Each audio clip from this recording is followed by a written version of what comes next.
Hola, es una alegría para mí poder estar nuevamente con ustedes con un nuevo tema. Como ustedes recordarán, en la presentación anterior habíamos visto que había dos resurrecciones. Los muertos en Cristo resucitarán primero, ascenderán al cielo, allí recibirán al Señor y estarán con Él 1000 años, juzgando y reinando. La segunda resurrección se da después de los 1000 años y es la resurrección de los impíos. Durante los 1000 años Satanás está desterrado en la tierra sin posibilidad de engañar a nadie. Sin embargo, al final de los 1000 años, cuando los impíos son resucitados, Satanás nuevamente vuelve a engañar a las naciones. Pero justo antes de eso, nosotros habíamos visto que la nueva Jerusalén desciende del cielo y desciende sobre el monte de las olivas. Lo que vamos a ver a continuación en el tema de hoy es qué es lo que ocurre a continuación de estos eventos, a continuación de que la nueva Jerusalén desciende sobre el monte de las olivas y de que los impíos son resucitados al final del milenio.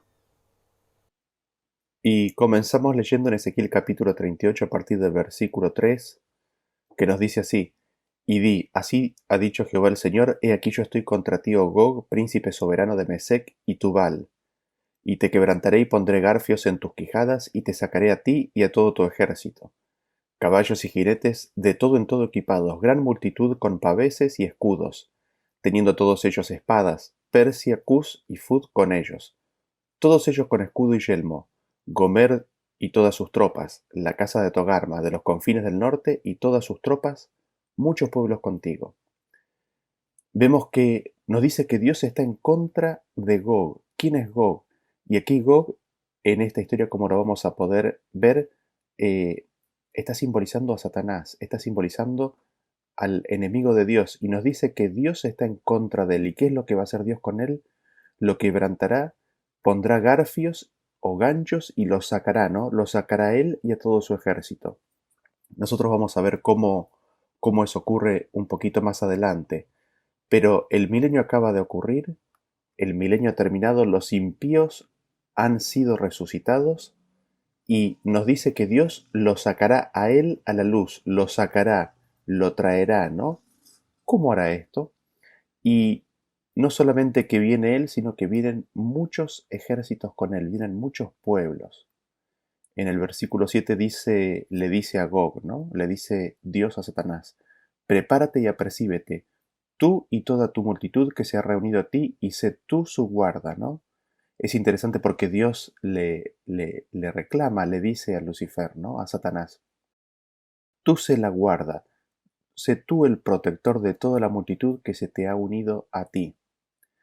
En el versículo 8 en adelante continúa diciendo: de aquí a muchos días serás visitado, al cabo de años vendrás a la tierra salvada de la espada, recogida de muchos pueblos, a los montes de Israel, que siempre fueron una desolación, mas fue sacada de las naciones, y todos ellos morarán confiadamente.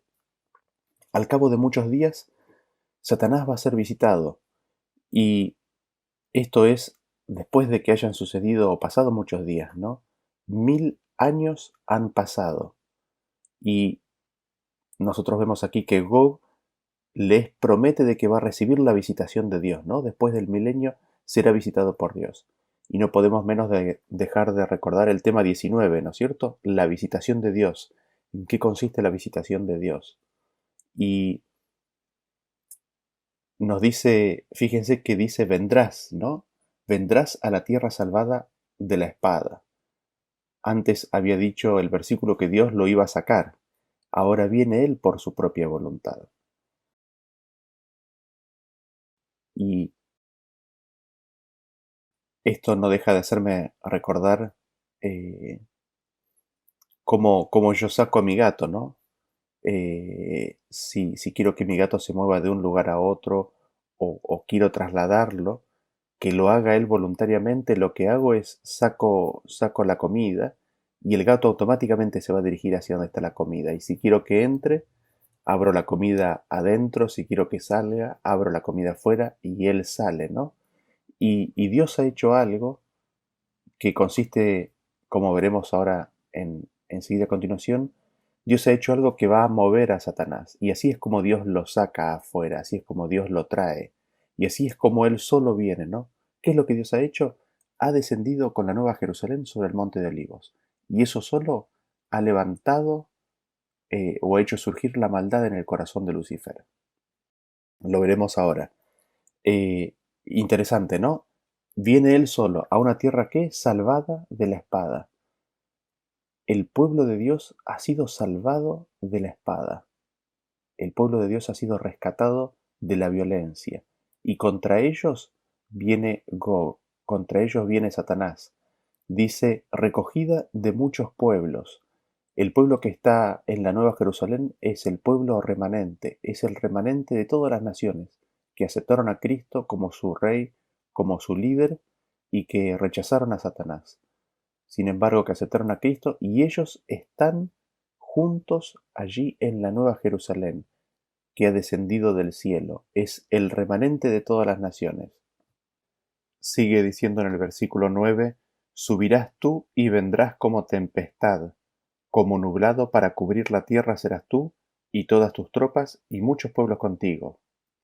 Nuevamente la palabra vendrás, ¿no? Viene. ¿Hacia dónde viene? Viene hacia la Nueva Jerusalén. ¿Cómo es que viene? Viene como una tempestad. La tempestad en general no es un símbolo de paz, ¿no? Sino de violencia, de viento. Eh, Viene como una tempestad, viene como un nublado. ¿Con qué objetivo? Viene para cubrir la tierra, viene para ocupar la tierra, viene para tomarla, viene con sus tropas para tomar, ocuparla a la tierra y viene con muchos pueblos, viene con un claro objetivo de conquista. Pero ¿cómo es que se llega a esa situación? ¿Cómo es que se llega o cómo es que se llegó a ese punto? Leemos a partir del versículo 10 que dice, así ha dicho Jehová el Señor, en aquel día subirán palabras en tu corazón y concebirás mal pensamiento y dirás, subiré contra una tierra indefensa, iré contra gentes tranquilas que habitan confiadamente, todas ellas habitan sin muros y no tienen cerrojos ni puertas, para arrebatar despojos y para tomar botín, para poner tus manos sobre las tierras desiertas ya pobladas, y sobre el pueblo recogido de entre las naciones que se hace de ganado y posesiones que mora en la parte central de la tierra. Hay maldad en el corazón de Gog, en el corazón de Satanás, y esto es lo que lo pone en movimiento. Esto es lo que lo trae, ¿no? ¿Qué es lo que hay en su corazón? Hay rapiña, hay un mal pensamiento. Está el anhelo de subir contra una tierra tranquila, indefensa, contra gente tranquila que vive pacíficamente. ¿Con qué objetivo se acerca a él? ¿Con qué objetivo va? Para arrebatar, para poner sus manos sobre el remanente, ¿no? Sobre el pueblo recogido de entre las naciones. Y este pueblo recogido, ¿dónde mora? Mora en la parte central de la tierra. Ustedes recordarán que habíamos visto que el monte de las olivas fue el lugar donde se posó la Nueva Jerusalén, ¿no? Y seguimos leyendo a partir del versículo 13 que dice, Sabá y Dedán y los mercaderes de Tarsis y todos sus príncipes te dirán, ¿has venido a arrebatar despojos? ¿Has reunido tu multitud para tomar botín, para quitar plata y oro, para tomar ganados y posesiones, para tomar grandes despojos? Preguntarán, ¿no? Le preguntarán, ¿has hecho todo esto para arrebatar, para robar, para rapiñar? Sigue diciendo en el versículo 14. Por tanto profetiza, hijo de hombre, y di a Gog, así ha dicho Jehová el Señor, en aquel tiempo cuando mi pueblo Israel habite con seguridad, ¿no lo sabrás tú? Vendrás de tu lugar, de las regiones del norte, tú y muchos pueblos contigo, todos ellos a caballo, gran multitud y poderoso ejército, y subirás contra mi pueblo Israel como nublado para cubrir la tierra. Será al cabo de los días, y te traeré sobre mi tierra, para que las naciones me conozcan cuando sea santificado en ti, oh Gog, delante de sus ojos. ¿Qué es lo que notamos aquí? Israel habitará seguro, el pueblo de Dios habrá sido salvado, habrá pasado 1000 años en el cielo, habrá juzgado a las naciones, habrá conocido muchísimo más eh, a Dios, a Jesús, a su reino. Eh, Pensemos que nuestra vida hoy en día, con suerte, son 100 años, con lo cual para mucha gente, para la mayoría de la gente, 1000 años será una gran cantidad de tiempo. Sin embargo, ¿qué son 1000 años ante la eternidad, no? La ciudad, la Nueva Jerusalén, habrá descendido sobre la tierra y el pueblo de Dios estará seguro, estará confiado porque Cristo está con ellos. Y Israel va a estar seguro. Y eso es lo que Dios le pregunta, ¿no? Le pregunta a Satanás, a Gog. ¿Acaso no sabes eso? ¿Acaso no sabes de que ellos habitan seguro? A pesar de eso, Gog se levanta, va contra ellos, va contra todos ellos con todas las naciones de los impíos, con todas las naciones de los perdidos. Israel habitará seguro, estará seguro. Y hace la pregunta, ¿no? ¿Acaso no sabe esto, Satanás, de que Cristo está con ellos y de que están seguros?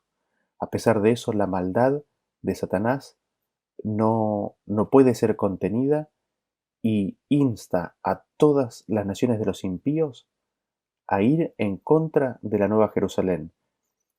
En Apocalipsis nos decía que después del milenio saldrá a engañar nuevamente por un poco de tiempo a las naciones. Si engaña, evidentemente él no se dará a conocer como Satanás, sino que por medio de engaños engañará y presentará una historia falsa a las naciones de los impíos resucitados. Y ellos se juntan, se unen, ¿no? Para atacar. Y nos podemos imaginar el gran ejército que será formado con cada uno de los habitantes de esta tierra que rechazaron a Cristo, con cada uno de los impíos. Este va a ser el ejército más grande jamás reunido en toda la historia de la humanidad, un gran, poderoso ejército. Y no sabemos con detalle ni tenemos la precisión, ¿no? Pero dedicarán tiempo a prepararse para la guerra.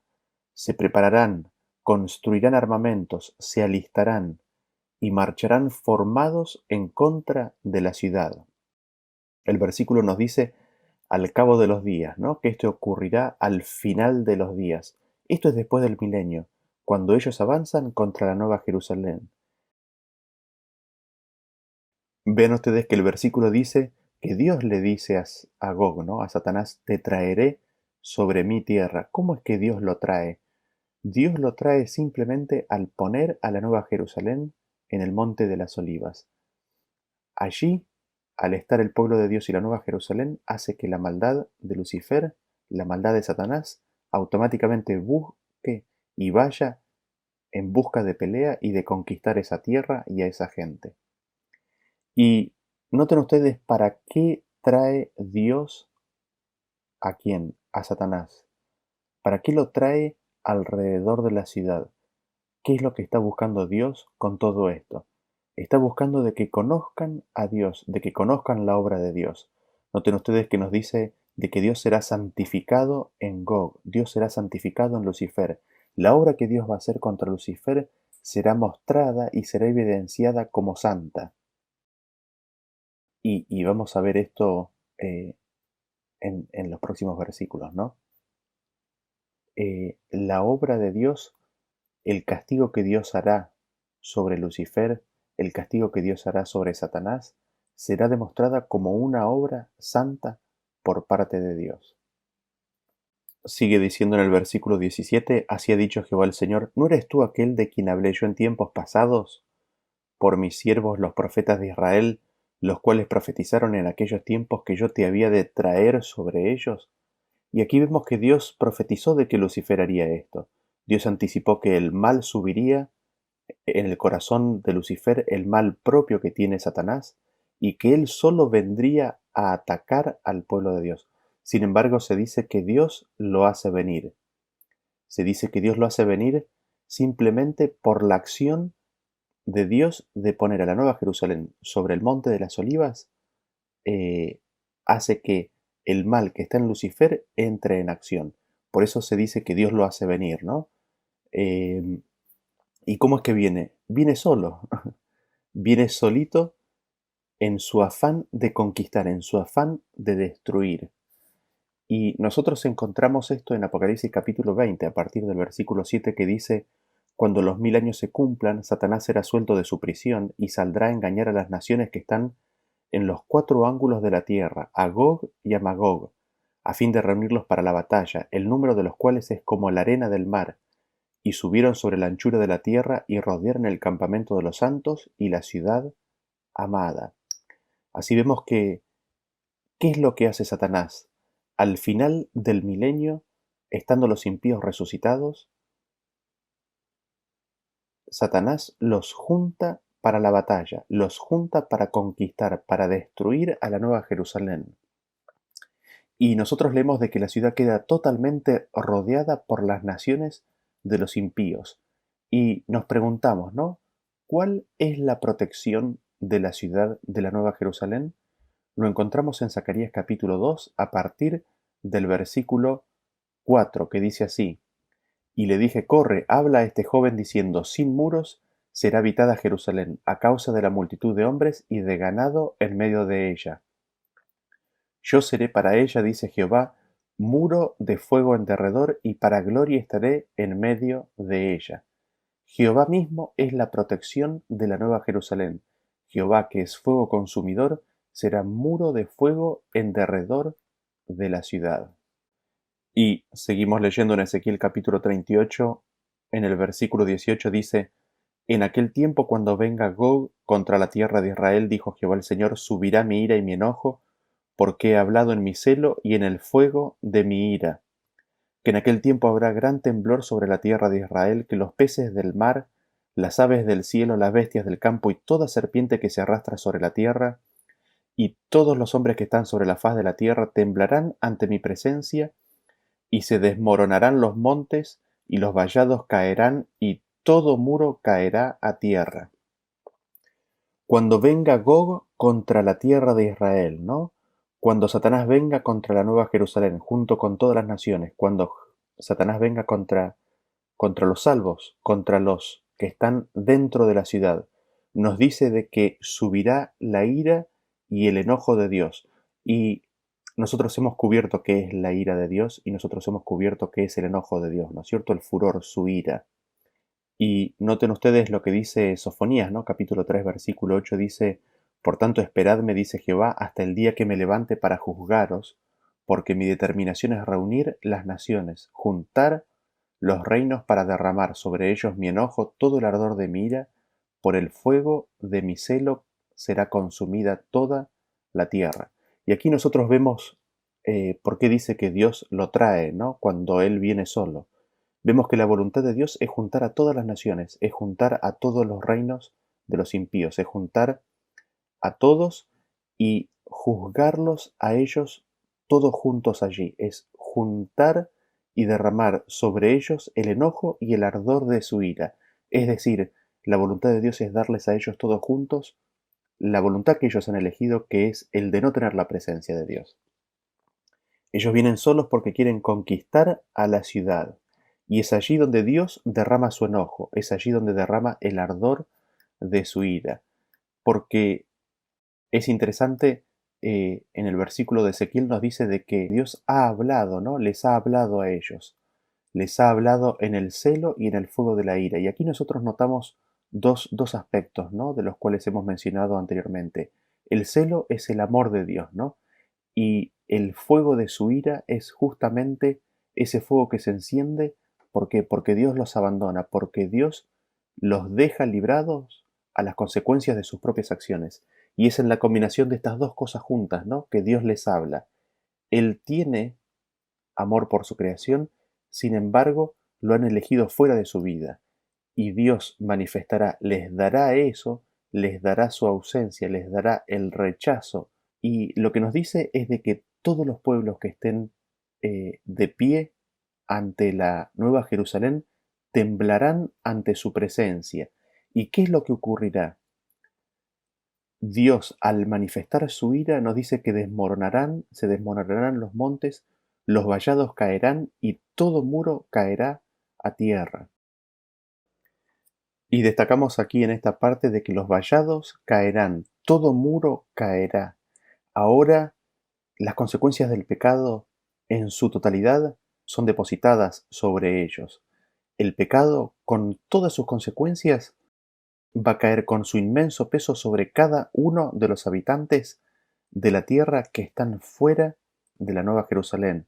Todos los impíos, todos los que se unieron a Satanás en la conquista de la Nueva Jerusalén, tiemblan ante la manifestación de la ira de Dios. Esta manifestación, ¿qué es de que el peso enorme del pecado y de la culpabilidad cae sin atenuantes sobre todos ellos, y temblarán. Y seguimos leyendo en el versículo 21 de Ezequiel, que sigue diciendo: y en todos mis montes llamaré contra él la espada, dice Jehová el Señor, la espada de cada cual será contra su hermano, y yo litigaré contra él con pestilencia y con sangre, y haré llover sobre él, sobre sus tropas y sobre los muchos pueblos que están con él, impetuosa lluvia y piedras de granizo, fuego y azufre, y seré engrandecido y santificado, y seré conocido ante los ojos de muchas naciones, y sabrán que yo soy Jehová. ¿Qué es lo que vemos?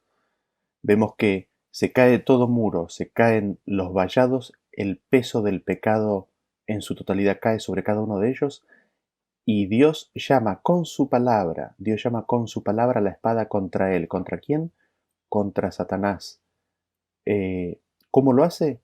Lo hace con su palabra, y se levanta contra Satanás una espada de todo monte, ¿no? Es una espada contra Gog.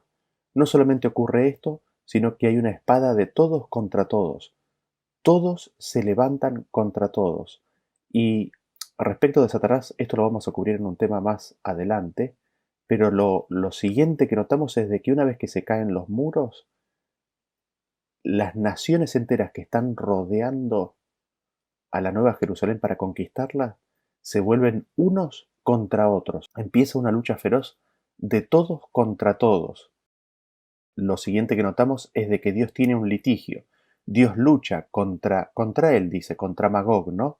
¿Con qué? Con pestilencia. Esto es importante, ya lo vamos a ver en un versículo más adelante, de que se va a manifestar una peste en aquellos que están rodeando la ciudad.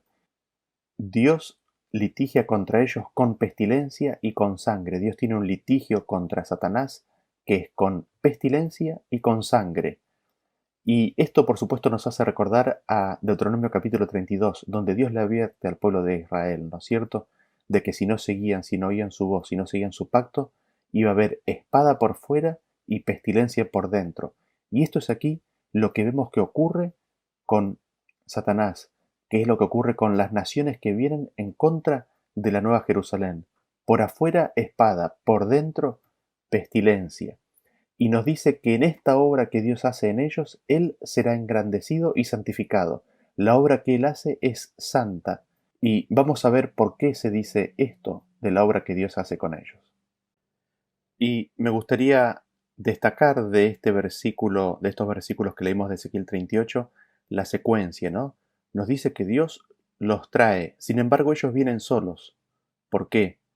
Por la maldad de Satanás y por el engaño que hace a las naciones, que se juntan a la maldad de Satanás. ¿De qué? De tratar de conquistar y tomar rapiña, de robar al remanente del pueblo de Dios que mora confiadamente en la Nueva Jerusalén.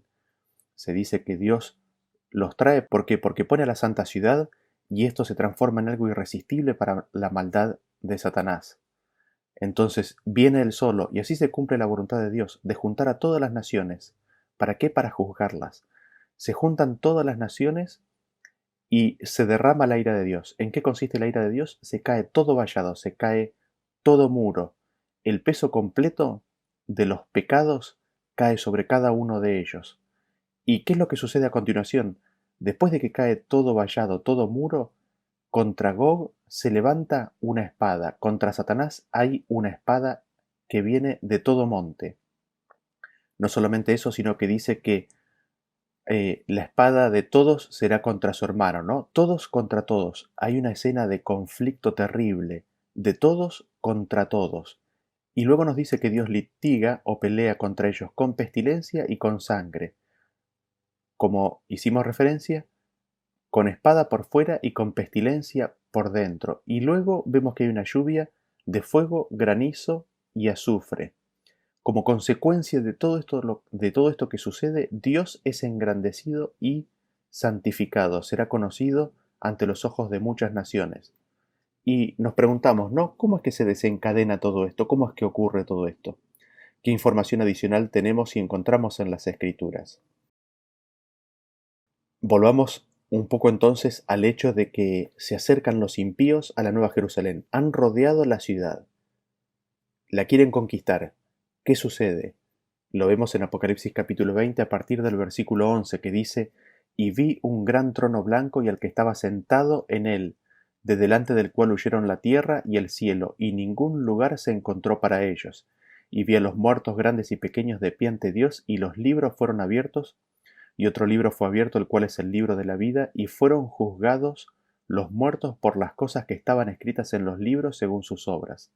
Y el mar entregó los muertos que había en él, y la muerte y el Hades entregaron los muertos que había en ellos, y fueron juzgados cada uno según sus obras. Hay un gran trono blanco, y los muertos están en pie ante Dios. Nos podríamos preguntar, ¿no? ¿Quién es el que está sentado sobre el gran trono blanco? En Mateo capítulo 25, a partir del versículo 31, nos dice: Cuando el Hijo del Hombre venga en su gloria, y todos los santos ángeles con él, entonces se sentará en su trono de gloria, y serán reunidas delante de él todas las naciones, y apartará los unos de los otros, como aparta el pastor las ovejas de los cabritos, y pondrá las ovejas a su derecha y los cabritos a su izquierda. Es Cristo el que está sentado sobre el trono, quien ahora es el Rey. Está sentado en su trono de gloria y juzgará a las naciones. El versículo de Apocalipsis hace referencia a los muertos. ¿Quiénes son los muertos? Son aquellos que están con hálito de vida, pero sin embargo están muertos en sus pecados. Son los impíos. Son muertos porque no tienen a Cristo, quien es la vida. Y nos dice que los libros fueron abiertos. En los libros están las obras de cada uno, y fueron juzgados todos de acuerdo a lo que estaba escrito en los libros. Cada uno fue juzgado de acuerdo a sus propias obras. ¿Y cómo es esto? ¿Cómo es que ocurre esto? ¿Cómo es que cada uno fue juzgado de acuerdo a sus propias obras? Leemos en Salmos capítulo 50, versículo 3 que dice: Vendrá nuestro Dios y no callará, fuego consumidor delante de él, y tempestad poderosa le rodeará. Convocará a los cielos de arriba y a la tierra para juzgar a su pueblo. Juntadme mis santos, los que hicieron conmigo pacto con sacrificio, y los cielos declararán su justicia, porque Dios es el juez.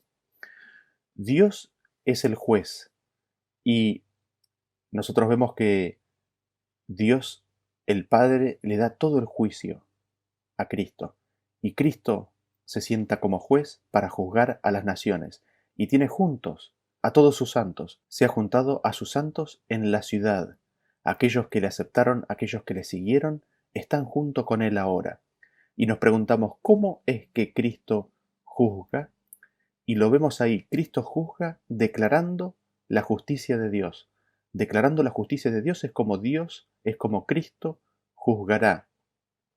Es interesante porque en el libro de Deuteronomios Dios llama a los cielos y a la tierra como testigos en contra de su pueblo.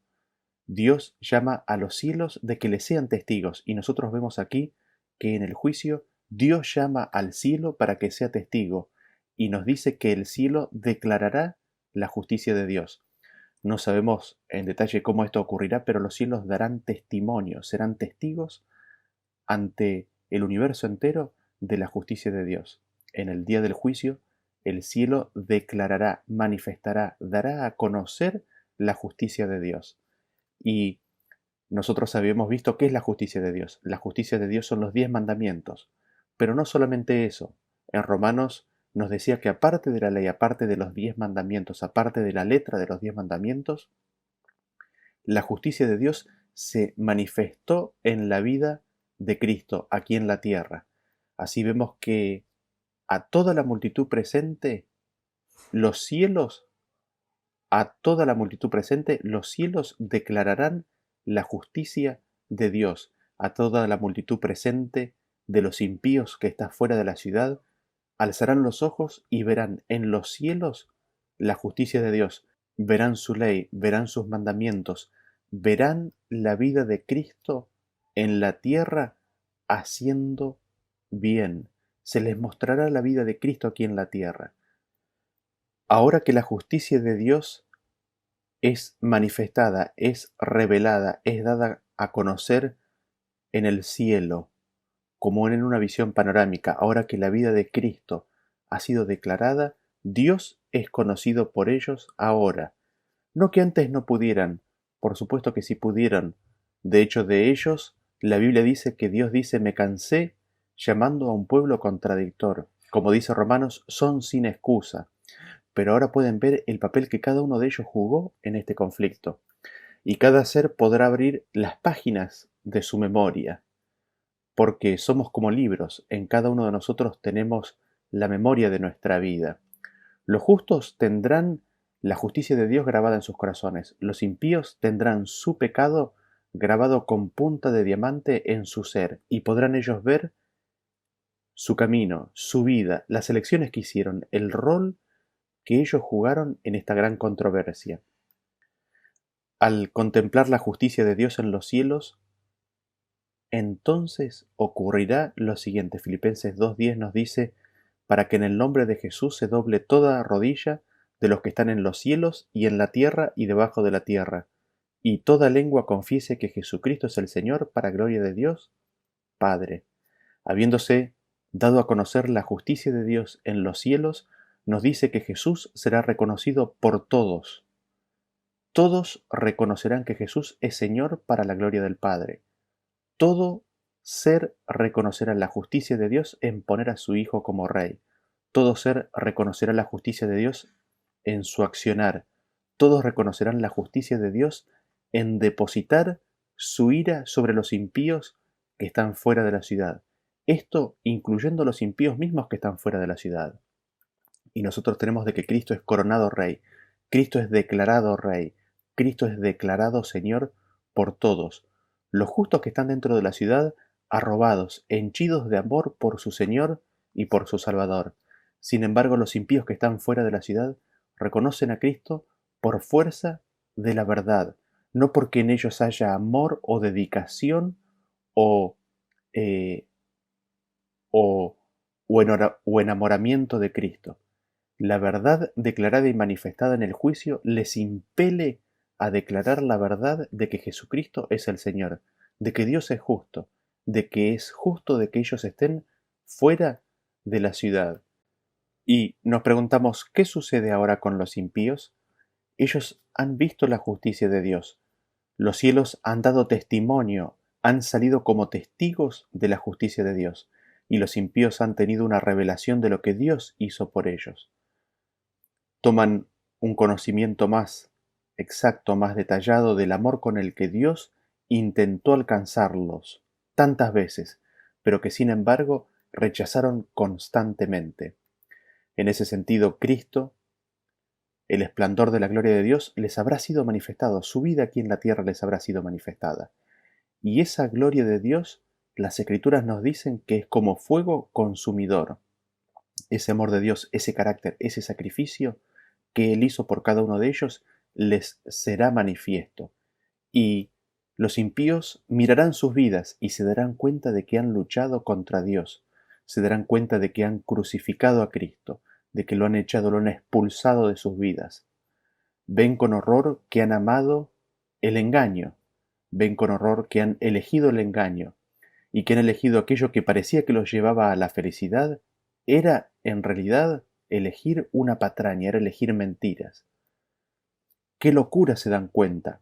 Han rechazado la paz, el amor, la eternidad y la vida, y en cambio han elegido la violencia, la miseria y la muerte. Ven que se han incapacitado, que se han forjado un carácter que los incapacita para vivir ante la presencia de un Dios santo. Y ven de que Dios les concede su deseo. ¿Y cuál es el deseo que han tenido ellos en forma tan insistente durante toda su vida? De que Dios no esté en sus vidas. Esta es la ira de Dios. Así es como Dios les derrama su ira. Esta es la manifestación del fuego de la ira de Dios. Dios les concede su deseo y les da su ausencia. Dios, en las palabras de Cristo, entonces dará su juicio, pronunciará el veredicto.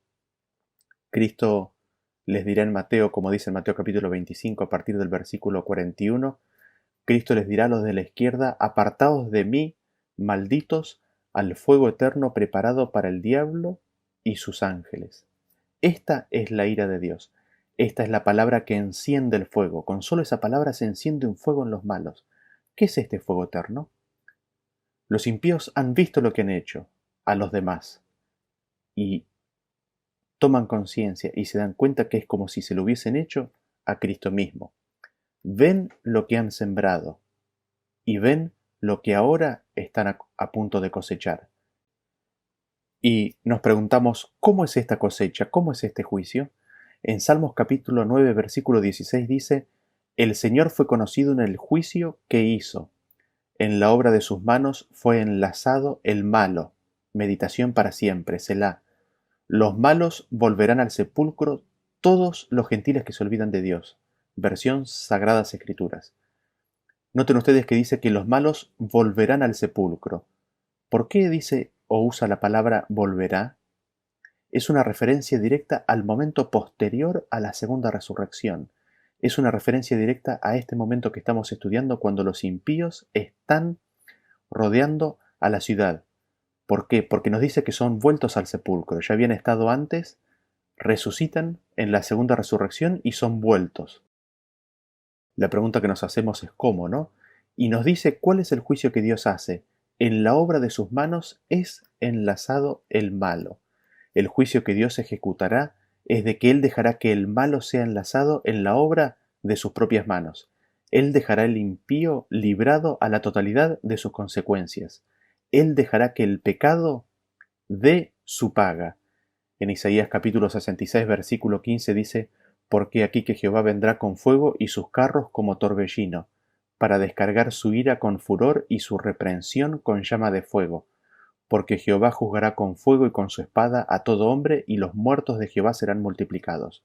Dios juzgará con espada y con fuego a todo hombre. La espada es su palabra, la que acaba de decir, que dijo: apartados de mí, malditos, al fuego eterno.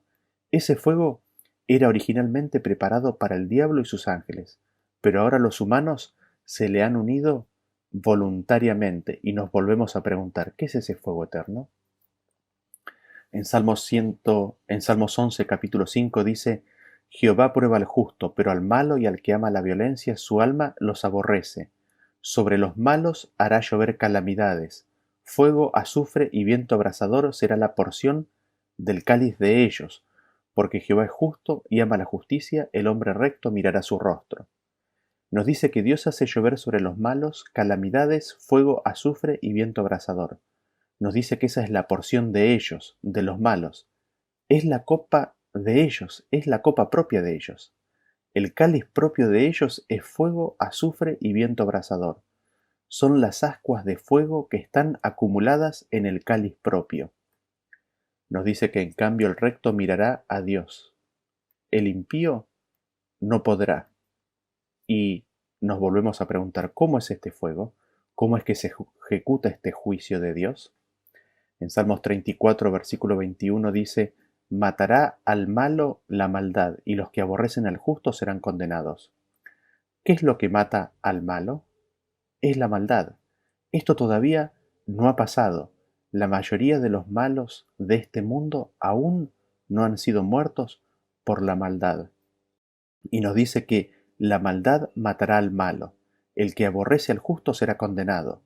En el día del juicio, en ese día del juicio del cual estamos hablando ahora, cuando los impíos estén alrededor de la Nueva Jerusalén, allí los que aborrecen al justo, aquellos que vinieron para conquistarlos, robarlos y tomar la Nueva Jerusalén, ellos serán condenados y su propia maldad los matará. En Salmos capítulo 94 a partir del versículo 23 dice: El que hizo volver sobre ellos su iniquidad y con su maldad los talará el Señor nuestro Dios. Versión Sagradas Escrituras. Nos dice que el Señor los talará, el Señor los destruirá. ¿Cómo?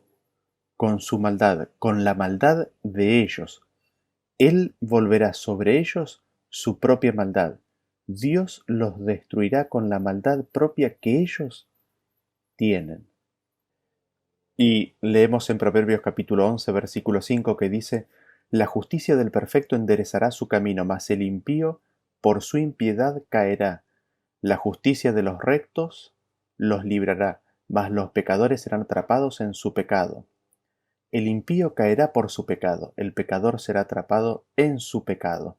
Aquí no importa cuán secreto haya sido el pecado, en el juicio ante el trono blanco, el pecador será atrapado en su pecado. ¿Por qué? Porque en el juicio todo lo que haya sido hecho, haya sido la luz del día o en secreto en la oscuridad, saldrá la luz. Y ahí el impío caerá por su impiedad. En Salmos capítulo 7, versículo 14 nos dice, He aquí el impío concibió maldad, se preñó de iniquidad, y dio a luz engaño, pozo acabado y lo ha ahondado. Y en el hoyo que hizo caerá, su iniquidad volverá sobre su cabeza, y su agravio será sobre su propia coronilla. El impío caerá en el pozo que hizo. Aquí se hará verdad, en cada caso, de que la iniquidad volverá sobre la cabeza del que lo hizo. Su propio agravio caerá sobre su propia cabeza.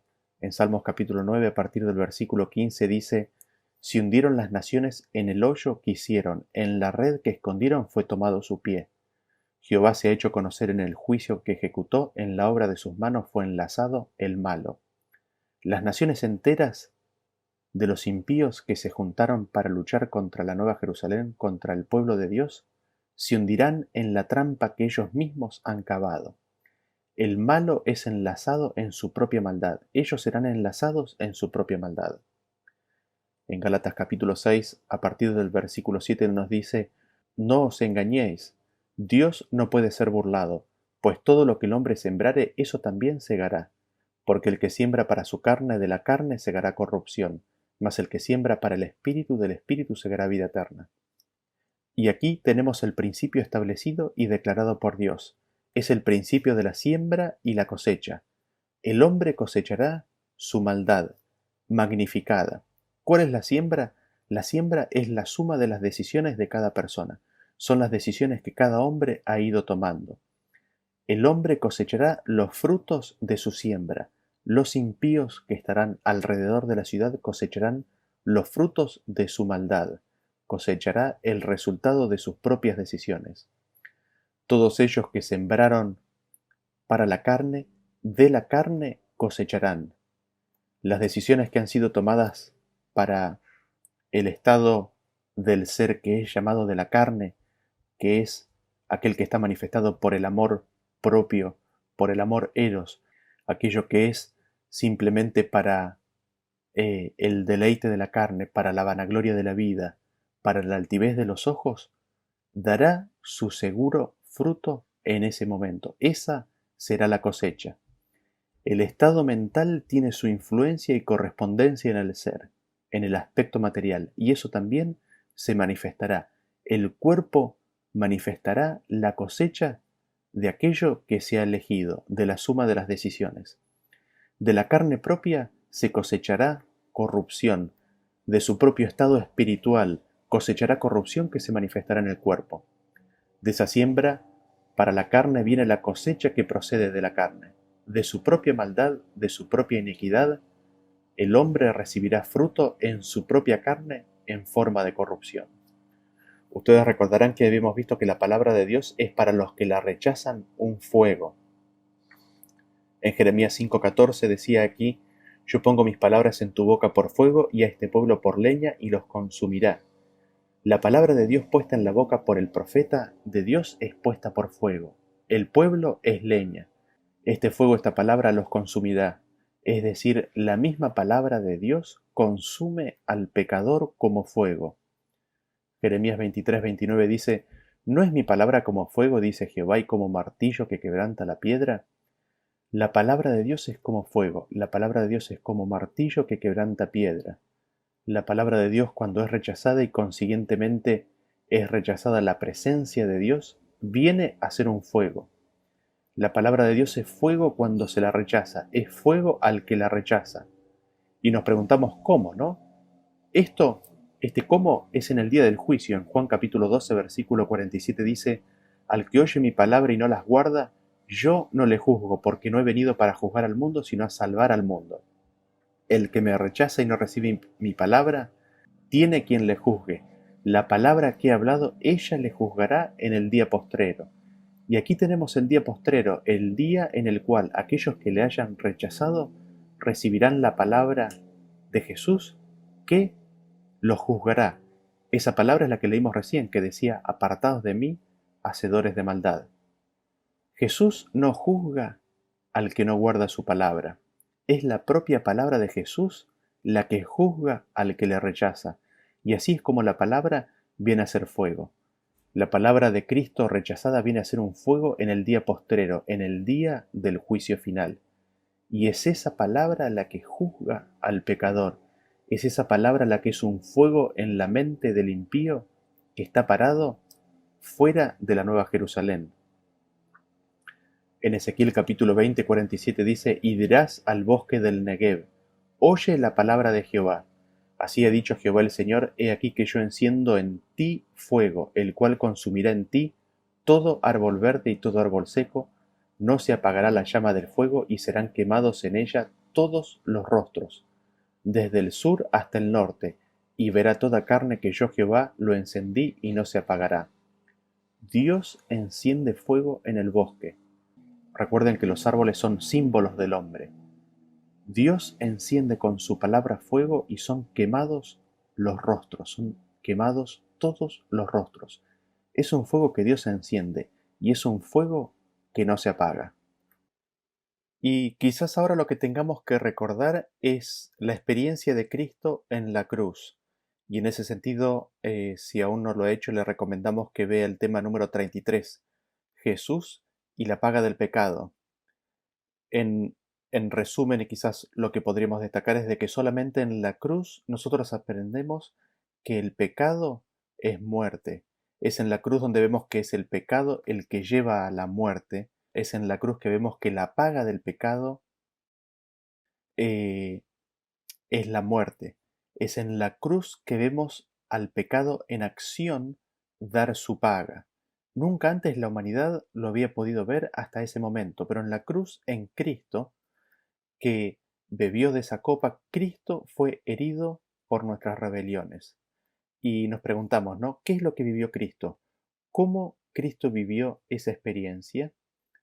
Nosotros pensamos que fue Dios el que lo castigaba a Cristo. Sin embargo, Isaías 53 es claro al decirnos de que fueron nuestros pecados los que lo molieron. Fueron nuestros pecados los que lastimaron a Cristo. Fueron nuestros pecados los que hirieron a Cristo. Cristo no tuvo en ningún momento amargura contra el Padre, para nada, pero sí tuvo el remordimiento de nuestros pecados sobre Él. Él los sintió como propios. Vean cómo la experiencia del Padre y del Hijo está vinculada con el fuego en los siguientes versículos. En Salmos capítulo 18, a partir del versículo 6 dice: en mi angustia invoqué a Jehová y clamé a mi Dios. Él oyó mi voz desde su templo, y mi clamor llegó delante de él a sus oídos. La tierra fue conmovida y tembló, se conmovieron los cimientos de los montes. Y se estremecieron porque se indignó él. Humo subió de su nariz y de su boca fuego consumidor. Carbones fueron por él encendidos, inclinó los cielos y descendió. Y había densas tinieblas debajo de sus pies. Salmos capítulo 22, versículo 12. Me han rodeado muchos toros, fuertes toros de Basán me han cercado, abrieron sobre mí su boca como león rapaz y rugiente. He sido derramado como aguas, y todos mis huesos se descoyuntaron. Mi corazón fue como cera, derritiéndose en medio de mis entrañas. Como un tiesto se secó mi vigor, y mi lengua se pegó a mi paladar. Y me has puesto en el polvo de la muerte, porque perros me han rodeado, me ha cercado cuadrilla de malignos, horadaron mis manos y mis pies. En estos dos versículos vemos a Cristo en la cruz clamando al Padre, y cómo el Padre se indignó. Nos dice que humo subió de su nariz y de su boca salió fuego consumidor. Por el Padre fueron encendidos carbones. Dice que inclinó los cielos y se acercó a Cristo.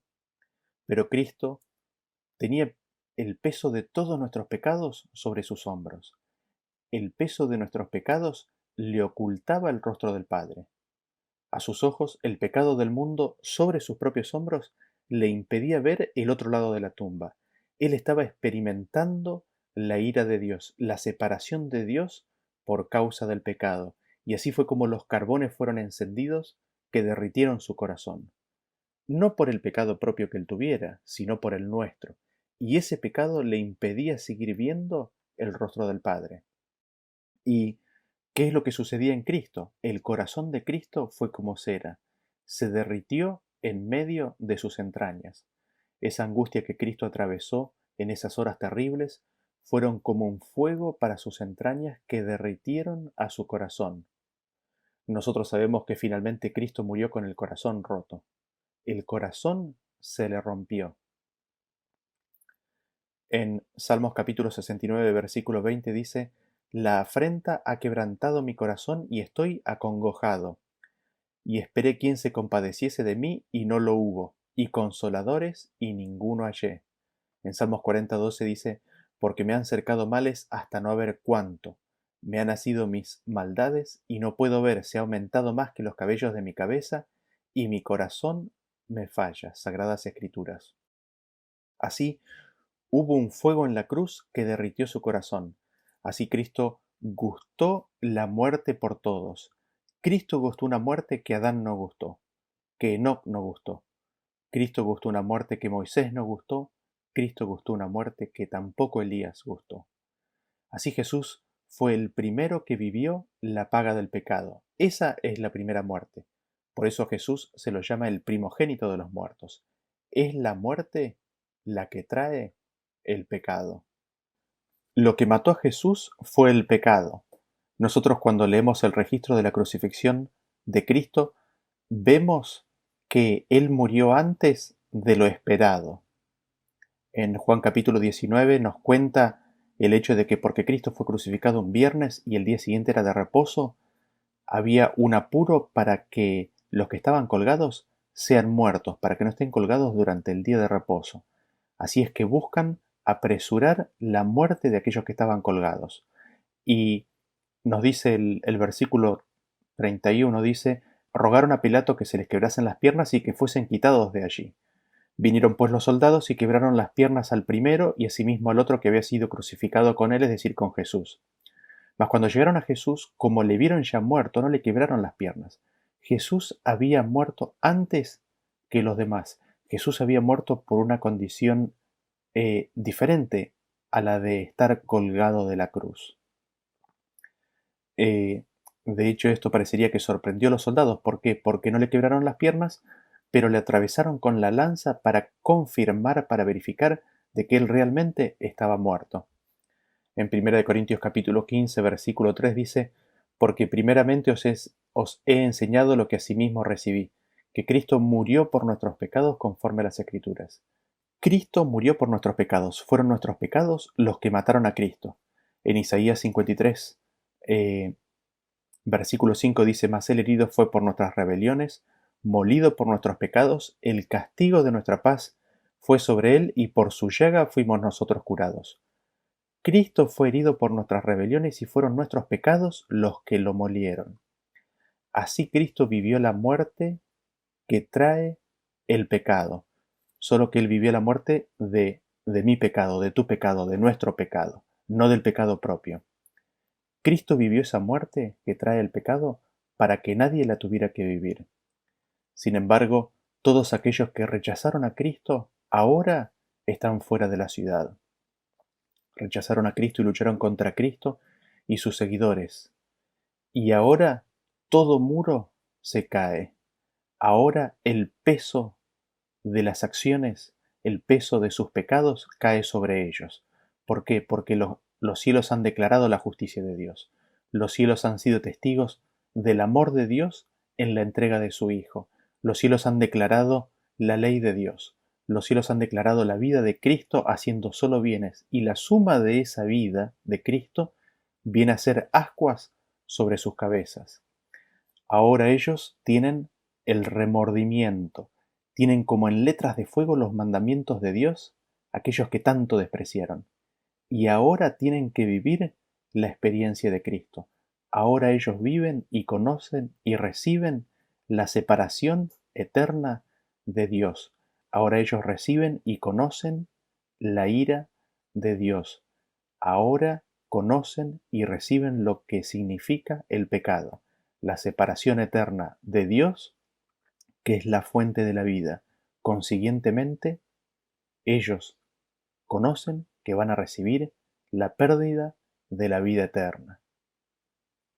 Esta experiencia que los impíos viven ahora fuera de la ciudad, esta experiencia que los impíos eh, vivirán después del milenio alrededor de la ciudad, cuando los libros sean abiertos y ellos vean lo que han hecho en sus propias vidas, cuando la justicia de Dios sea manifestada en los cielos, esta experiencia está descrita en Zacarías capítulo 5, versículo 1 en adelante. Dice: De nuevo alcé mis ojos y miré, y he aquí un rollo que volaba, y me dijo: ¿Qué ves?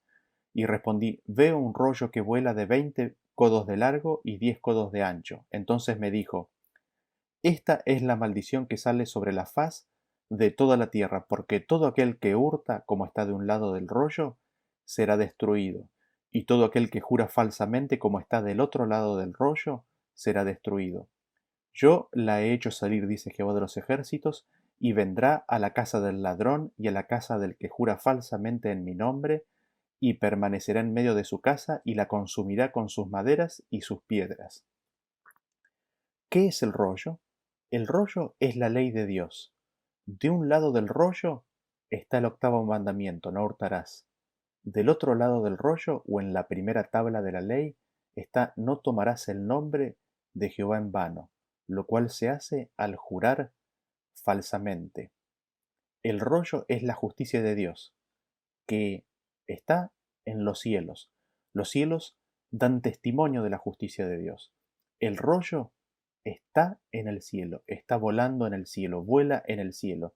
Y aquí nosotros tenemos a la justicia de Dios siendo revelada y declarada y manifestada en los cielos. ¿Y qué significa todo esto? De que algo vendrá a la casa del ladrón, de que algo vendrá a la casa de aquel que jura falsamente. ¿Qué es lo que viene? Viene la maldición. ¿Qué es la maldición? La maldición es la culpa propia, es el pecado del ser que la ley pone de manifiesto. Hay una maldición que sale por toda la tierra. Todo aquel que rompió algún aspecto de la ley de Dios será destruido. Nosotros recordamos que la ley de Dios tiene dos ámbitos o dos aristas, ¿no? El amor a Dios, el amor al prójimo.